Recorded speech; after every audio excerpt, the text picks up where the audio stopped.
প্রাক্তন সাংসদ শ্রী প্রদীপ ভট্টাচার্য মহাশয়ের যে অর্থে এই ভবনটি আজকে উদ্বোধন जय श्री गुरु महाराज।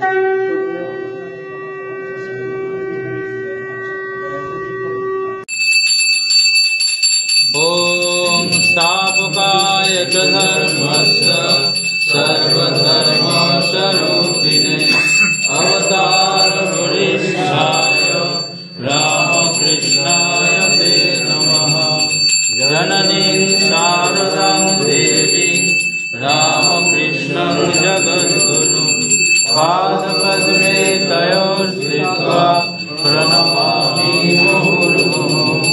नमस्ते ज्योतिराजाय विवेकानन्दसूरये शशिसुखस्वरूपाय स्वामिने तापहारिणे कालिन्दे फुल्लकमले माधवेन क्रीडानत ब्रह्मानन्दं नमस्तुभ्यं सद्गुरु लोकनाथ।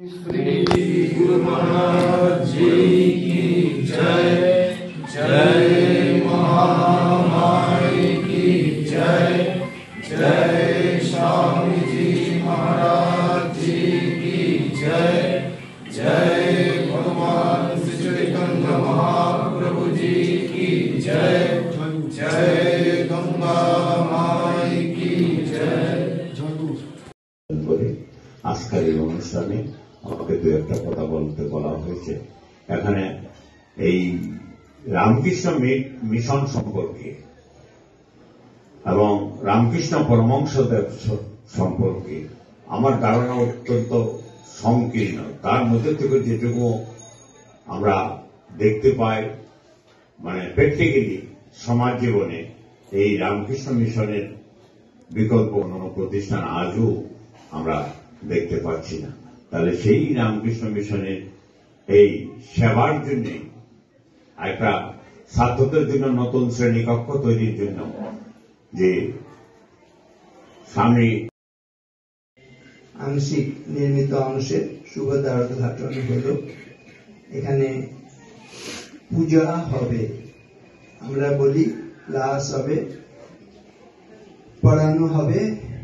এটিও একটি অন্যতম পূজা। স্বামী অমরেশ্বরানন্দজি মহারাজকে কৃতজ্ঞতা জানাচ্ছি, তিনি এখানে আজকে আমাকে আসার দুর্লভ সুযোগ করে দিয়েছেন। তিনি বেলুড় মঠে দীর্ঘকাল শ্রী শ্রী ঠাকুরের পূজা করেছেন। এই 30 নভেম্বর 2024 শনিবার আজ রামকৃষ্ণ মিশন নবদ্বীপের পক্ষ থেকে স্বামী আত্মস্থানন্দ ভবনের দ্বিতলের আংশিক ভবনের উদ্বোধনের আমরা সুযোগ পেয়েছি।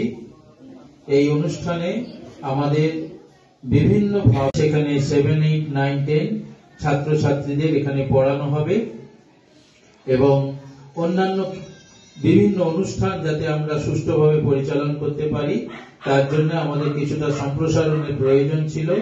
এটা আমরা করতে পেরেছি। আমাদের যারা বিভিন্নভাবে সাহায্য করেছেন এই কাজে, প্রদীপবাবু ছাড়াও পিয়ারলেস ফাইন্যান্স ইনভেস্টমেন্ট কোম্পানি তারাও আমাদের এই কাজে সাহায্য করেছেন। আমরা আমাদের আশ্রমের তরফ থেকে কৃতজ্ঞতা নমস্কার জানাই। আজকে আমরা পেয়েছি আমাদের মাঝে কলকাতার সামাজিক পৈতৃক বাসভবনের সম্পাদক মহারাজ স্বামী জ্ঞানলোকানন্দজি মহারাজকে।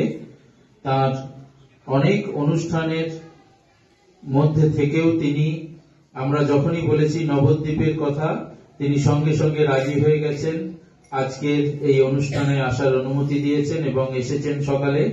তাকে আমাদের সশ্রদ্ধ ভক্তিপূর্ণ প্রণাম জানাই। আমরা যাকে সব সময় আমাদের কাজে সাহায্য, কৃতজ্ঞতা